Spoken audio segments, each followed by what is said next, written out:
Ladies and gentlemen, thanks for joining us this afternoon. It's my pleasure to introduce our Vice President for Intercollegiate Athletics and Director of Athletics, Joe Castiglione.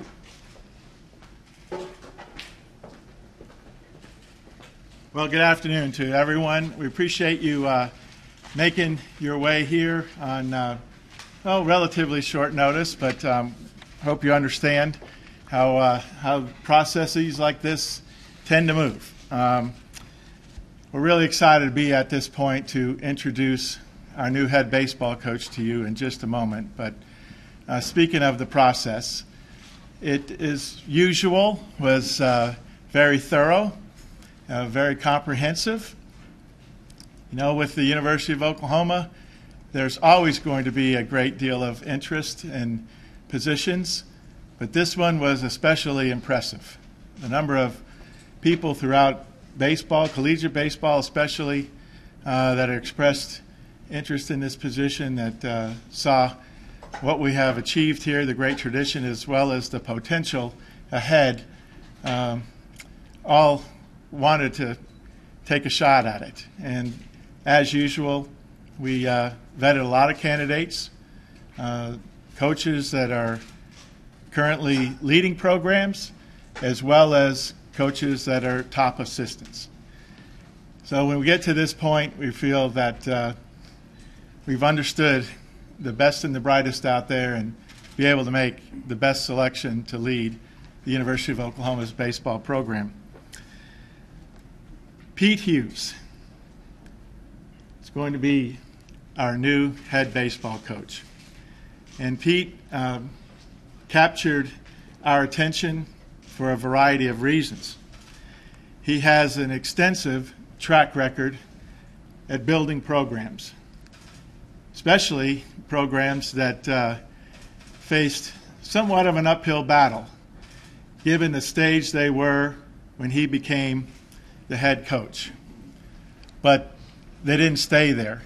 They got better and better and better and became competitive in the conference in which they competed. He's no stranger to facing the best competition in collegiate baseball. He's coming to us from easily one of the premier baseball conferences in America, the ACC. He did achieve a lot of success making the most out of the resources that he had. And you know, when you look around the University of Oklahoma, it's easy to say that we have a lot of great resources at our fingertips that maybe don't exist in some other programs, but it wasn't always that way, and it won't stay this way. You know, we're always trying to find a way to get better, trying to improve the resources that we provide for our student athletes, and in this case, our team in the sport of baseball, and this is what we're doing for all of our sports teams. So making the most out of what you have and taking it as far as you can go is something that is a hidden characteristic perhaps in all of us that are part of the University of Oklahoma. We appreciate what we have. We're always trying to find a way to get better. His work ethic is unquestionable. And many of the people that we talk to throughout baseball always listed that among his greatest characteristics. Also included in the way people described Pete Hughes was tireless recruiter, a great motivator, a charismatic leader, a superb teacher of the game of baseball, and one that invests themselves in the lives of his family. First, his own family, which I'll introduce here in a minute, as well as his extended family, those players that he coaches. And that's what it takes to be successful in today's world in college athletics. And amongst other characteristics, that's what drew us to Pete Hughes. His record, his ability, his vision, his goals for what he wants to accomplish in leading programs. He almost has a baseball team that he's bringing with him. He's leaving a bunch of players that I know he loves, but there's a team that's coming with him. And we couldn't be more excited to welcome the Hughes family to the University of Oklahoma family.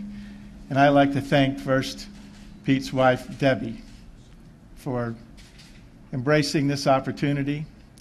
And usually you start with the oldest and go to the youngest, but PJ, I'm not doing that with you today, man. You're going to be first. PJ is 7 years old. Grace, 9. Dom, raise your hand. Hal and Thomas, we're excited to have you as Sooners. And you really, really look good in that crimson and cream. So without further ado, I'd like to ask the new baseball coach, our new baseball coach, our new leader, and the person that is going to be a great mentor to our student athletes to come to the podium and make a quick presentation. Present him with his first OU baseball cap.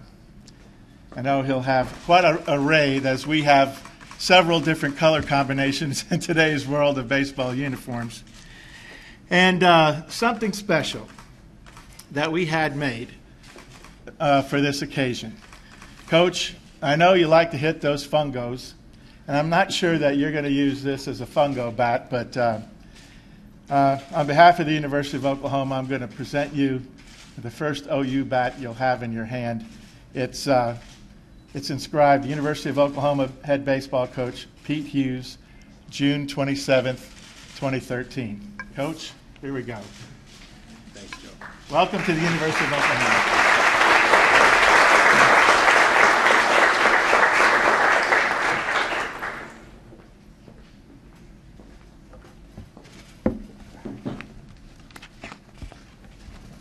I know what some of you are thinking right now. If you can't beat them, join them, huh? They hired a smart guy, I'll tell you that. If some of you have some problems understanding Yankee, just raise your hand. I'll slow things down and repeat. I want to thank President Bourne. I want to thank Joe Castiglione, who ran, one of the most thorough, detailed, first-class job searches I've ever been a part of. I want to thank my former players and former assistant coaches that put me in this position today. I was going to introduce my family, but I'll introduce my associate head coach, actually the head coach of the family. This is job move number 4 for the mother of 5, so she sacrifices a lot and has done her whole life to put our family in this position. Hey, I'm excited to be a part of such a phenomenal college community. There's nothing like coaching a baseball team with a rabid following that's emotionally invested in the same thing you are. I'm excited to be a part of one of the most successful athletic departments in the country. I'm privileged to be the head coach of one of the storied traditions in college baseball. Specifically, this year's team. I know what I'm inheriting. I saw it with my own eyes. I know I'm very appreciative of inheriting a super regional team. I realize you don't walk into those situations very often. I look forward to immersing our team and my family and our values in the surrounding community.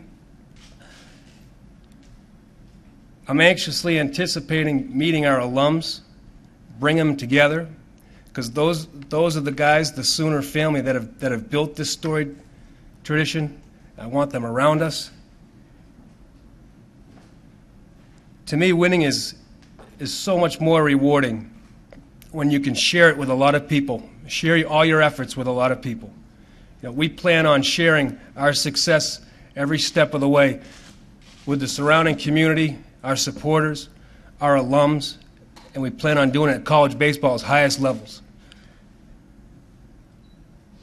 I left a very special situation. I left it for 2 reasons. I don't think our family's going to miss a beat as far as growing up the right way, because you can't not flourish in a college community as rabid and as tight-knit as this one. And number 2, I came here to play for championships and go to Omaha on a regular basis and bring a national championship to Oklahoma baseball. Lastly, I want to thank you, Norman. I want to thank the University of Oklahoma for this amazing opportunity that you've given to my family. Thank you.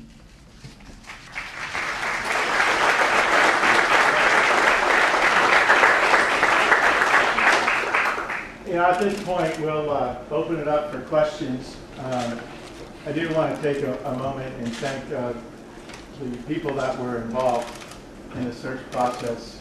As I mentioned earlier, we spoke to a lot of people, people that knew baseball, knew people and their skills. On this campus, I appreciate Kenny Mossman and Greg Tipton, who assisted me in the search process. Thank, of course, our President David Bourne and the board, who also participated in this process and very helpful. And I thank our softball coach, Patty Gasso, who participated in this process. We really do things in a comprehensive way, as I said earlier, and I wanted them to know how much we appreciated that. And I know there are some former players here, some former coaches that were trying to be here, and we'll get a chance to say hello to you perhaps at the end of this question and answer session. But with that, Pete, I'll turn it over to you, and you can handle it Q&A. So, coaches for questions for Coach. Coach Hughes, could you talk about recruiting philosophy and how you plan on going about, you've recruited on a national basis at Virginia Tech, obviously. Now you're in the Midwest. Have you thought about how you'll go about recruiting here at Oklahoma? I've always wanted to coach at a school where you were the institution in the region. And with that, our recruiting efforts will follow. This is the state university, and it's in one of the most fertile baseball grounds in the country. Oklahoma, bordering Texas. If we're going outside of that, then something's wrong. But it'll be an inside-out philosophy, and we will consume those areas. And if we need to go out with our connections or a certain fit, then that's what we'll do. What's the plan for the coaching staff? Coaching staff, I'm gonna attract the top coaching staff that I possibly can. That's Omaha worthy. I will certainly pay attention to what's the staff that I inherited. Their track record speaks for themselves. So there'll be no stone unturned. It'll be a process that, I will take my time. I will not rush into it in order to get the right fit, so we can get a high level of coaching here for a high level team that exists. Coach, you saw the roster in Blacksburg this year. How attractive was that when you were looking at the job? I saw a ton of young positional players. I saw some good young arms. I was fortunate enough not to see an old arm on day one of the tournament, but I saw a team that was fundamentally sound, that played hard, that was talented, and I really like what we have returning. And like I said, I'm inheriting a super regional team. That's pretty good. I've walked into some situations where the cupboard would bare, and this is a heck of an opportunity with a very talented club. How are you feeling? Why do you ask? Because you cheated death, apparently. Yeah, I had a heart attack, 2 weeks ago? As you can see, there's 5 reasons for 5 sources of stress right there.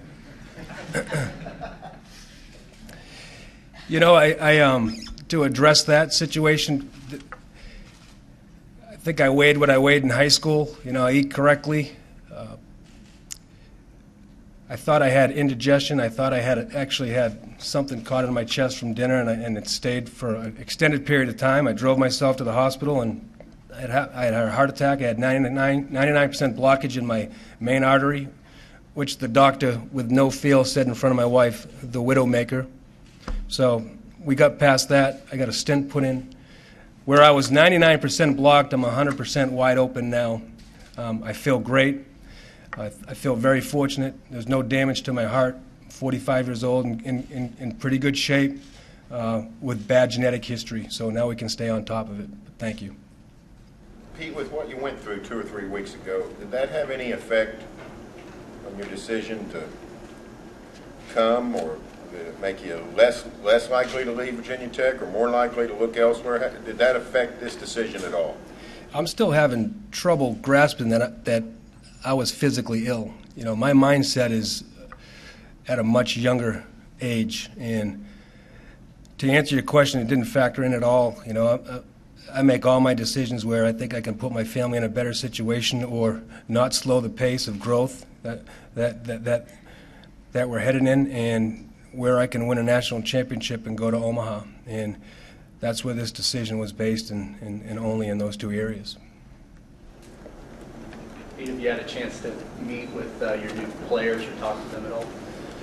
I just got off a teleconference call with the team that will return to Norman this fall, and just introduced myself and said hello and gave them some quick reminders and a little pep talk, and you know, we'll get them back to Norman. I can't wait to coach these guys because they're a talented group, and you know, I did guarantee that it'll be the funnest phase of their baseball career. You know, so I know these guys are sitting back, and with change, there's a lot of worry. You know, but with change, there's a lot of good that can come about too. And you know, for me to take over a super regional team, you don't change. You try to accentuate and maximize, you know, your philosophies on a very talented group. But it was a good discussion. Do you have a general philosophy of play? You got a good hitting team this year, but at times you've had good pitching, and you've gone more towards that direction. So I don't know, is it your basic philosophy of play based on recruiting, or do you have a basic you try to recruit to? You know, I'm never pigeonholed into coaching a team one way. You know, I'm going to try to maximize what talents I have in the dugout in that specific time. And recruiting is not a perfect science. You know, we miss on some pitchers sometimes. We miss on some hitters. Hitters specifically are difficult to evaluate and to be productive players in college. So sometimes you show up in the fall and you have a different team than you envisioned. So you better be flexible or not stubborn as a coach to maximize what you have in your dugout. And that pretty much goes along the line with my philosophies. Pete, how difficult will it be for a guy who's been coaching so long in a different part of the country to come here and establish recruiting contacts, connections, those kinds of things? Well, if you look at my track record, I've been a stranger in a strange land twice. My first head coaching job, I believe I was 28 years old, and I was a nice enough husband to bring my wife to San Antonio, Texas when she was 9 months pregnant and get off the plane. It was 113 degrees. I started my coaching career in San Antonio. The first time either one of us were there was the day we stepped foot to work at Trinity University. And, you know, 2 years later, we broke the school record in wins with a lineup full of freshmen, which the only way we got on our campus was getting out in the car and working your butt off and being able to communicate and connect with people. The second time I was fortunate enough to do that when I took the Virginia Tech job. I didn't have any contacts in Virginia. I didn't go to school in Virginia. I didn't coach in Virginia. You know, it's just a matter of getting out there and hustling and communicating with people and making yourself accessible, and the network is made. You know, I think a lot goes into play with networks and connections, but I think families will entrust you in their sons if they believe in the person recruiting them and they respect the work ethic, and that's how we've recruited. When the job came open, did you reach out to OU, or were you contacted? How did that all get started? I was contacted. I'm leaving a tremendous situation, so that should tell you what I think of this job in this athletic department. But I was fortunate enough and grateful to have been contacted. When were you contacted? Give me a break. I just had a heart attack. I think I was contacted about 2 weeks ago. Yeah. Have you ever had the softball coach at the school you might be going to be part of the process, and could you tell us how Patty was part of the process? You know, no, to answer your first question, but you're talking about a different softball coach, right? She's won 2 national championships. She's the most successful softball coach in the country. So when Joe texted me, do you have time to talk to Patty if she calls you? Of course I do. You know, not to mention I could use as a resource on how to win and win at a high level consistently, selling the Oklahoma product. You know, so I was privileged, really, and it was very insightful in 5 minutes into the conversation, I was well aware of how she won a national championship and has been, you know, one of the most distinguished coaches in her profession, in our profession. As you saw the facilities here, what was your impression of them?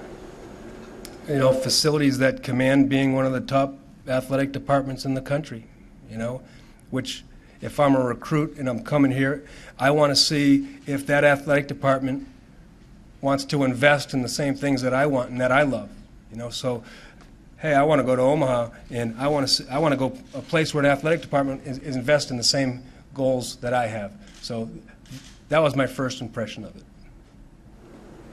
What's missing? What does Oklahoma baseball need facility-wise? I mean, Sonny and Larry before him often talked about improvement for facilities. What, in your mind, does the program need? You know what? I think that there's an important place for facilities. You're talking about Oklahoma. They've just gone to the 3 out of 4 years as super regional. So when you get to a super regional, it's who's hot, who's lucky, right, who stays healthy, and it has nothing to do with facilities. So if your infrastructure is already there enough to get you into an opportunity to be a super regional team, then I think there's enough. But, you know, it's a competitive business. We're competitive by nature as coaches, and we're always going to fight for our team, you know, at the risk of looking greedy. But, you know, obviously I saw a facility that was good enough to attract top talent in the area to be a super regional team. You know, many successful baseball coaches here have nonetheless struggled to bring the fans in, and I don't think you'll be held responsible if you struggle yourself, but you got any ideas up your sleeve? I got 6 more right here. Right, we'll start there. Here's my approach. You know, our guys are part of the community, and we are driven by doing community service. And if you get out there and those guys immerse themselves in the community, they help a ton of groups and a ton of people. The people they're helping are going to feel a part of your program. You know, so on top of winning and being successful and having tradition like they do here, you get out there and you're visible and you make a lot of people happy, and you go out and you do a lot of good deeds, and they'll come. That's how we did it at Virginia Tech, and I plan on doing the same thing here. Pete, you're in Oklahoma now. What can you tell us about your football coaching career? Coaching career? Yeah. I'm glad you didn't ask me about my playing career. I think I'm the second all-time leading interceptions thrown leader at Davidson College. Second. Only because I had a great senior year, you know. My football coaching career, I was on track to be a football coach. You know, I was going to go the GA route, and I was committed to doing it. And I actually was one of the youngest full-time Division I coaches at Northeastern University. I think I was 24 years old when I got elevated to full-time status to coach D-line at Northeastern University. And as you get older, your career changes, but your values change. I knew we were going to get married. I knew I was going to have a big family. I knew how transient football coaches were. But the competitor in me, I could never rationalize working that hard for back then was 10 days a year. So I was lucky enough to have baseball on my resume. I wanted to go with the same motor and at least compete 56 times a year. I couldn't stand losing on Saturday and letting that sit in my belly for 6 more days before I could feel good again. And in baseball with a doubleheader, it's 30-minute turnaround and you're feeling good again. So, but to answer your question, it provided a more stable family life for me. I knew that. And I also knew I could be a head coach at a younger age than if I stayed on the football track. You mentioned bringing back some of the alumni, establishing relationships with them. Are those conversations you've already started to have, and what's been their reception? No, I haven't, but it's going to be an area that we'll attack immediately. It's too valuable, and there's too many resources out there for me. If I don't use it, then shame on me. You know, I just got years and years of baseball tradition and people that are emotionally invested in rabid followers. I want them to be a part of our program, you know, and selfishly, I want to learn from those guys because I've been there. Have you been briefed, or are you sort of aware of there being factions with, you know, the past coaches and players that some don't? Well, anyway, have you heard all of that? No, I have no idea about that. All I know is who I am, and I'm a hard-working, honest guy that's gonna be tireless to work for this university and program, and I know the product that we put out there will play hard and will play with class, and it'll be a product that alums from any age group, any era, any faction that's going to love being a part of. How many games have you seen at Fenway? Fenway Park?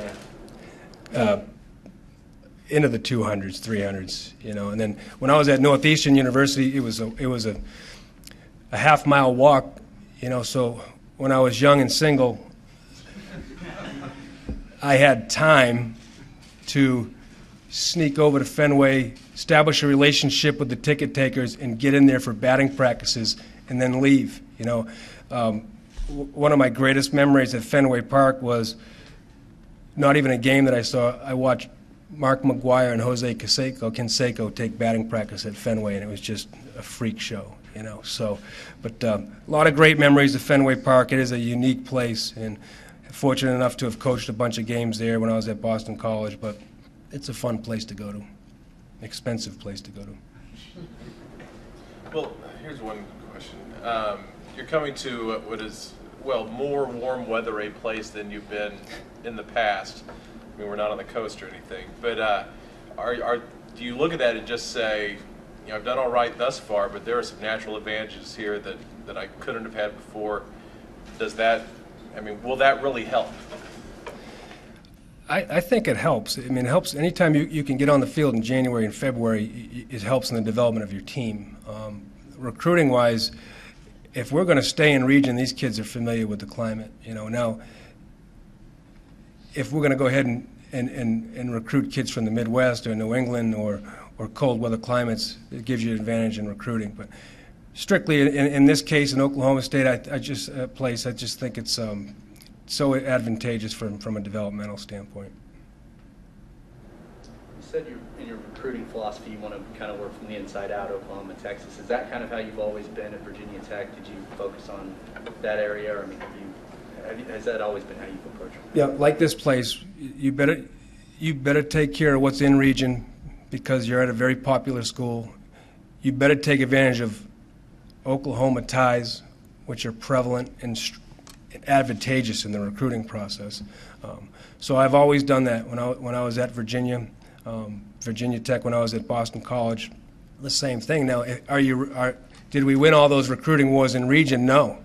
You know, if we did, I wouldn't have been on a plane every weekend because we didn't. You know, and in here, this is what's attracted me to this job because you are the school in the region. Go out, hustle, establish relationships, and you should draw the best talent from this region. Well, that's my game plan. Anything else for Coach? Anybody need anything else from Joe? Thank you, everybody.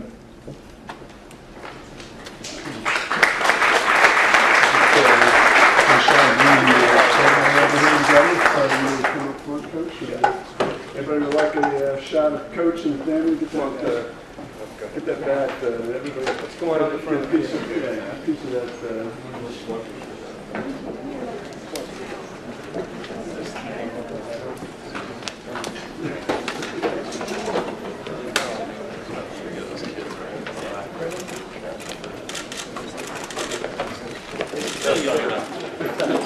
You want to start playing?